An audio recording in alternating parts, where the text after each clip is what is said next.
अनोखी कथाएं चैनल में आप सभी भक्तजनों का स्वागत है। हरे रामा हरे कृष्णा कृष्णा कृष्णा हरे हरे। आज हम सुनाएंगे मणिक गीता। महाभारत के शांति पर्व के अंतर्गत भीष्म युधिष्ठिर संवाद के क्रम में प्राप्त होती है। इसमें मणिक नामक एक प्राचीन मुनि का रोचक एवं शिक्षाप्रद आख्यान वर्णित है, जिसके माध्यम से कामना, विशेषकर धन की तृष्णा को ही सभी दुखों का मूल तथा कामना के त्याग को ही सुख का हेतु बताया गया है। विषय के प्रतिपादन में दृष्टांत के अंतर्गत बहुत से सबल तर्क भी उपस्थित किए गए हैं। यह मणिक गीता यहाँ हम आप सभी को सुनाएंगे। बोलिए भक्त वत्सल भगवान की जय। दुष्टों ने पूछा, दादाजी, यदि कोई मनुष्य धन की तृष्णा से ग्रस्त होकर तरह तरह के उद्योग करने पर भी धन न पा सके तो वह क्या करे जिससे उसे सुख की प्राप्ति हो सके। भीष्म जी ने कहा, भारत सब में समता का भाव, व्यर्थ परिश्रम का भाव, सत्भाषण, संसार से वैराग्य और कर्मा शक्ति का भाव, ये पांचों जिस मनुष्य में होते हैं वह सुखी होता है।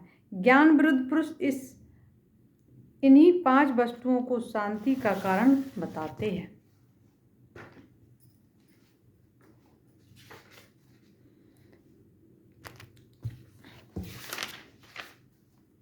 स्वर्ग है, यही धर्म है और यही परम सुख, उत्तम सुख माना गया है। युधिष्ठिर इस विषय में जानकर पुरुष एक प्राचीन इतिहास का उदाहरण दिया करते। मणिक नामक मुनि ने भोगों से विरक्त होकर जो उद्गार प्रकट किया था वही इतिहास में वर्णित है, उसे बताता हूँ, सुनो।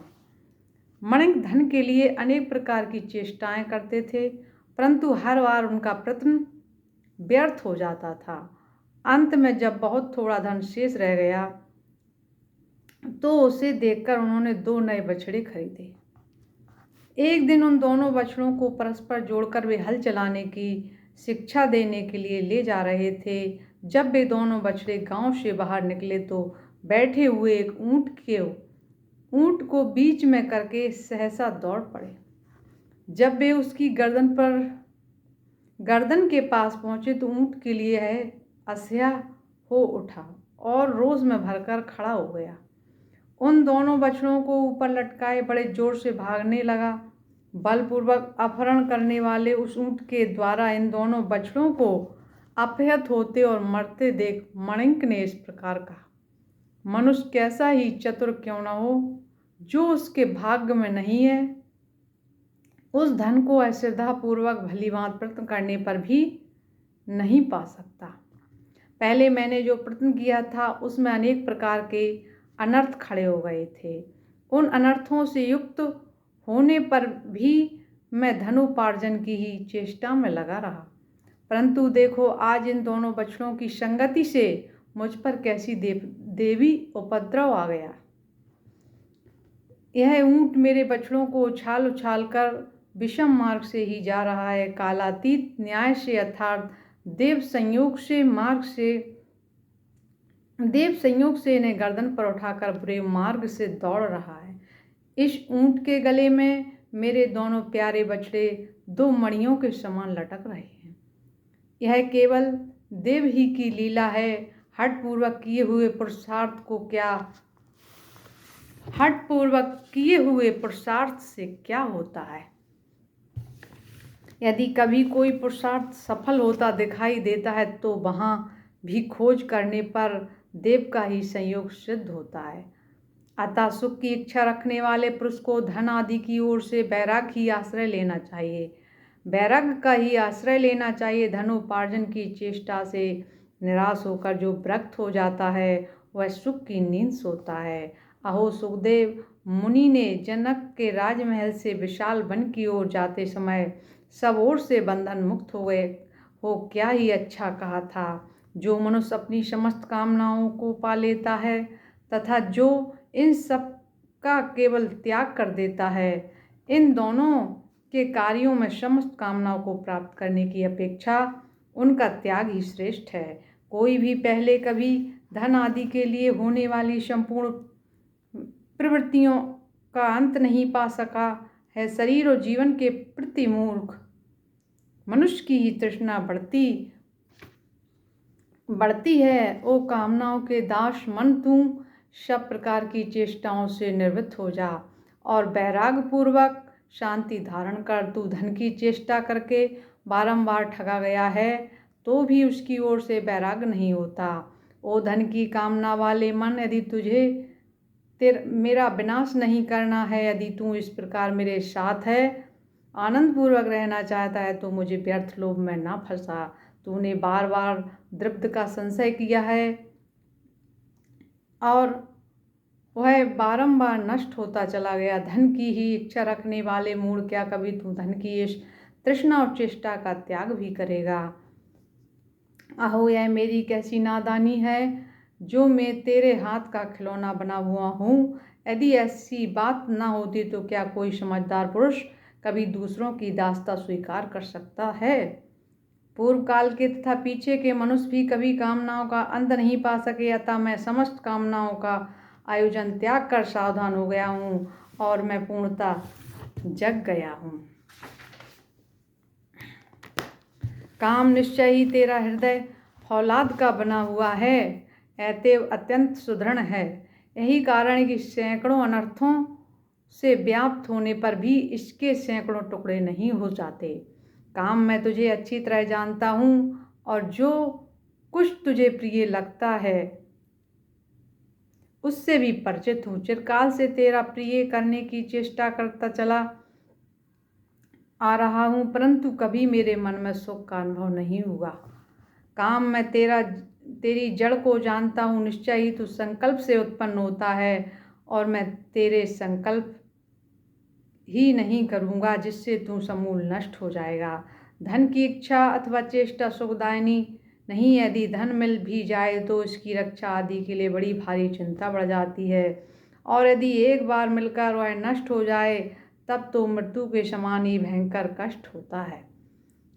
और उद्योग करने पर भी धन मिलेगा या नहीं यह निश्चय नहीं है।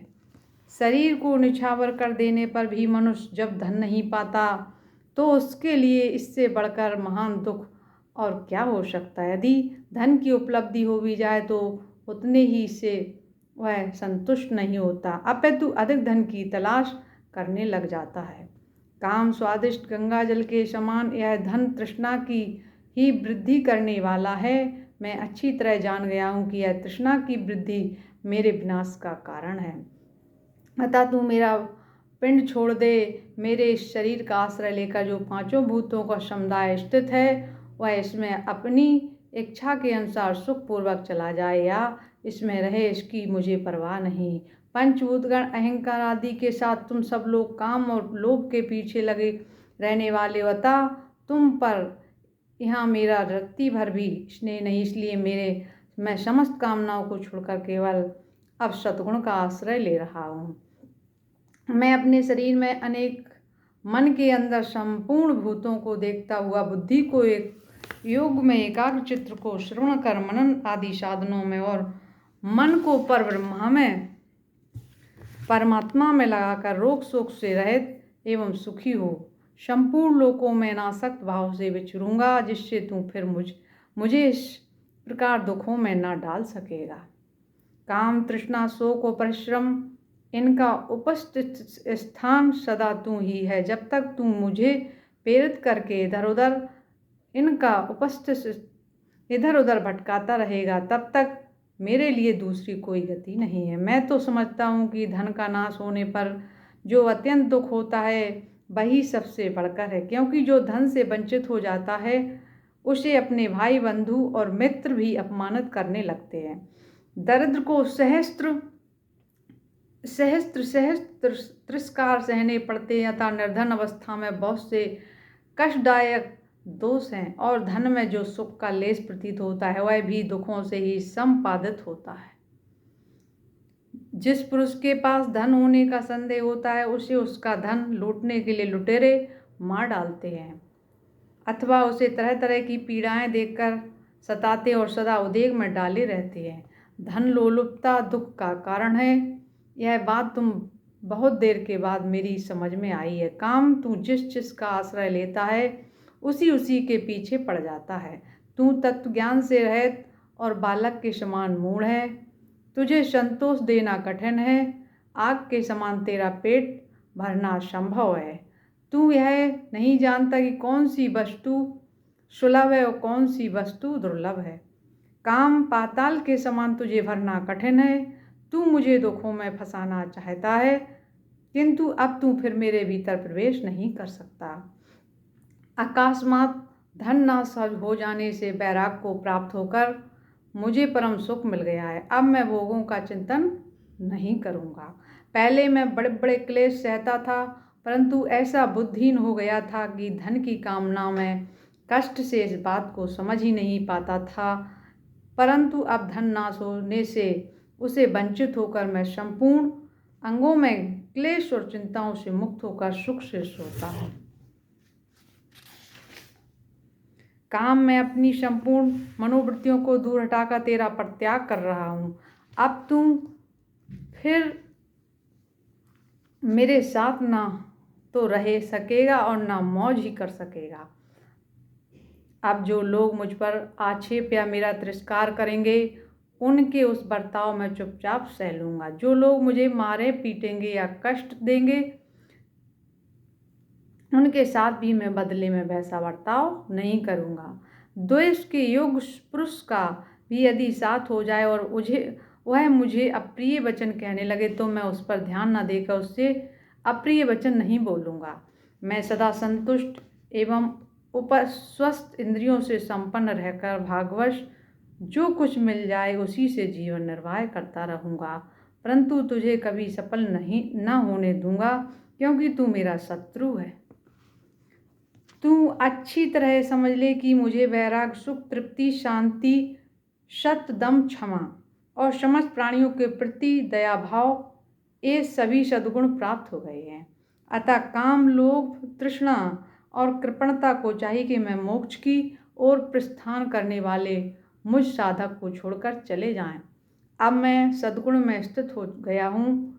इस समय काम और लोभ का त्याग करके मैं प्रत्यक्ष ही सुखी हो गया हूँ।